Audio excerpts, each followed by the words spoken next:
All right, so there's this huge event coming up in India, something written right into the constitution that's going to totally reshape the country's democracy. We're talking about something called delimitation.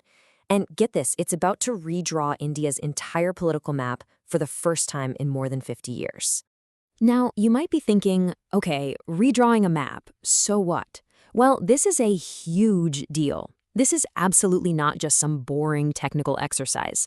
We're talking about a high-stakes game of political power, and there are going to be very clear winners and very clear losers. It could literally pit one part of the country against another. And this, right here, gets to the heart of it all. The whole debate, when you boil it right down, is about a massive shift in power.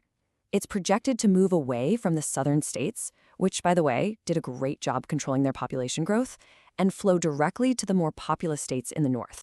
So let's get into it. What exactly is delimitation? And what's the big idea behind it? Okay, in simple terms, delimitation is just the process of redrawing the lines for voting districts. The entire goal is to make sure that, say, a member of parliament in one corner of the country represents roughly the same number of people as an MP way over in another corner. It's all about fairness. Yeah, it all comes back to this one really important democratic idea: one person, one vote, one value. Basically, your vote, whether you're in Kerala or Uttar Pradesh, should count for the same. Simple, right? But here's the catch. Right now, it just doesn't. And that brings up a really big question, doesn't it? If this whole thing is so crucial for a democracy, why on earth has India's political map been frozen in time for the last 50 years? Okay, so this timeline really lays out how we got here.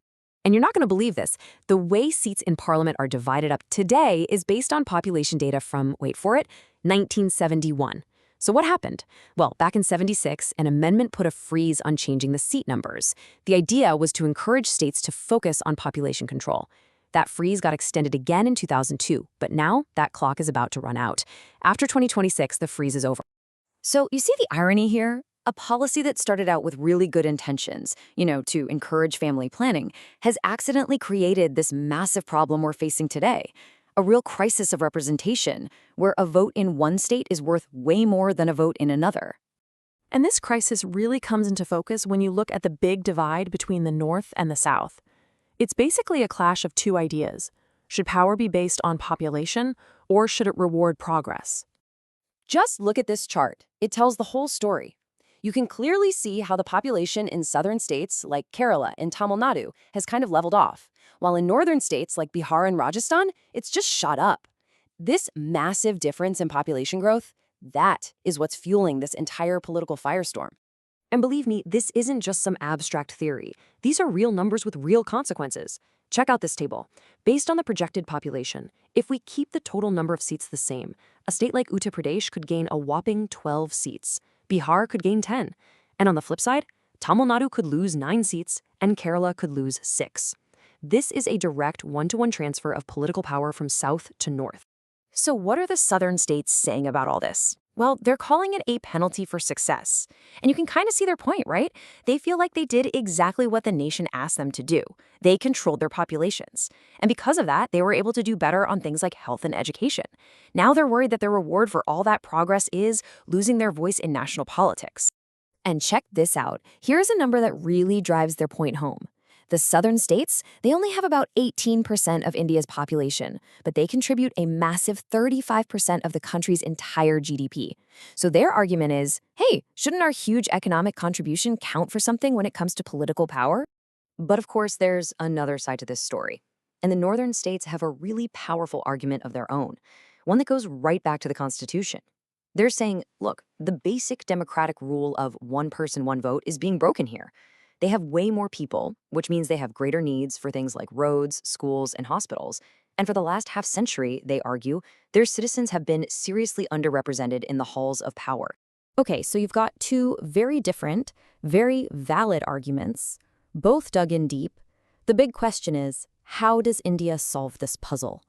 Well, experts are kicking around 4 main ideas on how to move forward. All right, let's walk through the 4 main paths on the table. Option 1. Just make Parliament bigger. The new building can actually hold 888 members. If you do that, no state has to lose the seats it already has, but the northern states still get the extra representation they're due. Option 2. Tweak the formula. Instead of basing it only on population, maybe you could mix in other things, like how much a state contributes to the economy. Option 3, beef up the Rajya Sabha, the upper house. You could reform it to give states a more equal say to balance out the population-based lower house. And finally, option 4, and this one's pretty controversial, just extend the freeze. Kick the can down the road again, but that one is likely to face some serious challenges in court. So, when you look at all this, you realize the stakes just couldn't be higher. Whatever path India chooses here is going to have massive consequences. We're talking about a decision that will basically redefine Indian democracy for generations. And that's why it's so important to get this. This is not just about drawing some lines on a map. What's really happening here is a renegotiation of the entire deal between the central government and the individual states. It goes to the very heart of India's federal structure. So, why should you care? Because the final decision here is going to change, well, pretty much everything. It'll change how governments are formed, and it could mean that smaller regional parties have less of a say. It can make that north-south divide even wider. And it will absolutely affect national policy on everything from your taxes to social programs. This is, without a doubt, a fundamental test of India's commitment to being both a democracy and a federal republic. And all of this leaves us with one massive central question.